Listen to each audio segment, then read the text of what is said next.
قال اللہ تبارک و تعالی اعوذ باللہ من الشیطان الرجیم بسم اللہ الرحمن الرحیم الہکم الہ واحد لا الہ الا هو الرحمن الرحیم وصلی اللہ علی خیر خلق محمدی آلہ اصحاب اجمعین۔ جناب صدر، وقار مہمانان اعظام، علماء کرام، پردہ میں رہنے والی باوقار میری ماں اور بہنوں، السلام علیکم ورحمۃ اللہ وبرکاتہ۔ ابھی میں طفل مکتب ہوں، نوائز ہوں نہ فرزانہ، صدائے دل میں گنجی ہے سنا دو حق کا پروانہ۔ میرے محترم بزرگوں، ہر دل عزیز ساتھیوں، میں کوئی مقرر یا عالمہ نہیں جو آپ حضرات کو کچھ بہتر سنا سکوں، بلکہ میں تو آپ کے محبوب مکتب فاطمہ الزہرا کا ایک ادنیٰ درجہ حفظ کا طالبہ ہوں۔ دعا کرے اللہ تعالی ہم سبھی بچوں کو علم دین حاصل کرنے کی توفیق عطا فرمائے، آمین ثم آمین۔ میں نے آپ کے سامنے قرآن شریف کی ایک آیت تلاوت کی ہے۔ میں چاہتی ہوں کہ اسی آیت کو موضوع بنا کر کچھ دین کی باتیں کروں۔ آیت کریمہ کا ترجمہ یہ ہے، اور تمہارا معبود ایک ہے، اس کے سوا کوئی عبادت کے لائق نہیں، وہ بہت بڑا مہربان اور نہایت رحم کرنے والا ہے۔ حضرات، تاریخ کے مطالعہ سے ہمیں معلوم ہوتا ہے کہ اس دنیا میں جتنے بھی پیغمبر تشریف لائے، انہوں نے اپنی اپنی قوموں کو توحید کی دعوت دی اور بتایا کہ خدا ایک ہے، اس کے برابر کوئی نہیں، اس نے کائنات کو پیدا کیا اور اسی طرح کائنات کی سب چیزوں کو پیدا کیا۔ آخر میں ہمارے پیغمبر محمد عربی صلی اللہ علیہ وسلم بھی توحید کی دعوت کو لے کر اس دنیا میں جلوہ افروز ہوئے اور پوری دنیا کو ان الفاظ میں توحید کی دعوت دی، یا ایھا الناس قولوا لا الہ الا اللہ تفلحوا۔ ترجمہ، اے لوگو تم لا الہ الا اللہ کہو، کامیاب ہو جاؤ گے۔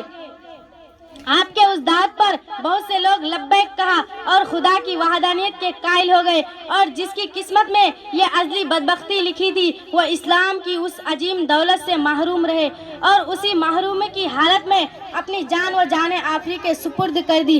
ہم اور آپ جو کلمہ پڑھ کے مسلمان ہوئے ہیں اس کے دو ٹکڑے ہیں۔ پہلے ٹکڑے میں ہم نے اسی توحید کا اقرار کیا ہے اور اس کا ہم نے مفہوم سمجھا ہے کہ خدا کے سوا کوئی عبادت کے لائق نہیں، سبھی کاموں کا بنانے والا وہی ایک خدا ہے، وہی مشکل کشا اور وہی رزق رسا، ساری پریشانیوں کا دور کرنا، راحت و آرام کی دولت سے مالا مال کرنا اسی ذات واحد کا کام ہے۔ کائنات کا اتنا بڑا نظام اسی ذات واحد کے اشارے پر چل رہا ہے۔ اگر ایک خدا کے علاوہ کوئی اور خدا ہوتا تو کائنات کا سارا نظام بدل کر دھرم برم ہو جاتا۔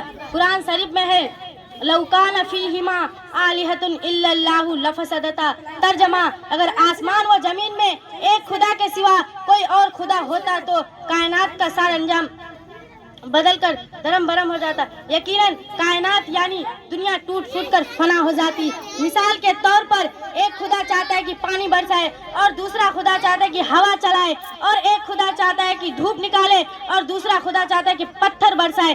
گرج کسی نہ کسی دن ان دونوں میں ضرور کسی نہ کسی مسئلے سے اختلاف پیدا ہو جاتا اور نزاع کی دیواریں حائل ہو جاتی، جس کے نتیجے میں کائنات کا سارا انجام بگڑ جاتا۔ خدا کی وحدانیت کو سمجھنے کے لیے آپ یہ دیکھیے، جس طرح سے ایک پنچایت کے دو مکھیا نہیں ہو سکتے، ایک اسکول کے دو ہیڈ ماسٹر نہیں ہو سکتے، ایک وارڈ کے دو ممبر نہیں ہو سکتے، ایک انجمن کے دو سیکریٹری نہیں ہو سکتے، ایک مجلس کے دو صدر نہیں ہو سکتے، ایک ملک کے دو وزیر اعظم نہیں ہو سکتے۔ بتائیں کائنات کا اتنے بڑے نظام کو چلانے کے لیے دو خدا کیسے ہو سکتے ہیں؟ حضرت علی رضی اللہ تعالیٰ عنہ سے کسی نے پوچھا کہ آپ نے اپنے رب کو کیسے پہچانا؟ تو حضرت علی نے جواب دیا کہ میں نے اپنے رب کو عزائم اور ارادوں کے ٹوٹ جانے سے پہچانا۔ گرج کائنات کی ساری چیزوں پر انسان غور کرے تو اس کو اسی وحدانیت کے بہت سے دلائل شائل نظر آئیں گے۔ زمین و آسمان، آفتاب و مہتاب، چاند و سورج، ستارے و سیارے، دریا و سمندر، جنگل و پہاڑ، چشمے و جھیلیں، ندیے تالاب، بارش و شبنم، باغ و کھیت، کھلیان مویشی، چرندے پرندے وغیرہ، یہ سب خدا کی وحدانیت کے زندہ مثالیں ہیں، جس کو دیکھ کر انسانوں کو چاہیے کہ ایک خدا کے قائل ہو جائے، سارے معبودان باطل کو چھوڑ کر ایک خدا کے سامنے اپنا سر کو جھکا لے، اسی میں کامیابی ہے اور اس کے علاوہ دوسرے راستوں میں ناکامیابی اور رسوائی ہے۔ خدا ہمیں توحید کا مت والا بنائے اور توحید کی دعوت کو لے کر سارے دنیا میں پھرنے والا بنائے، آمین۔ توحید تو یہ ہے کہ خدا حسر میں کہہ دے یہ بندی دو عالم سے خفا میرے لیے ہے۔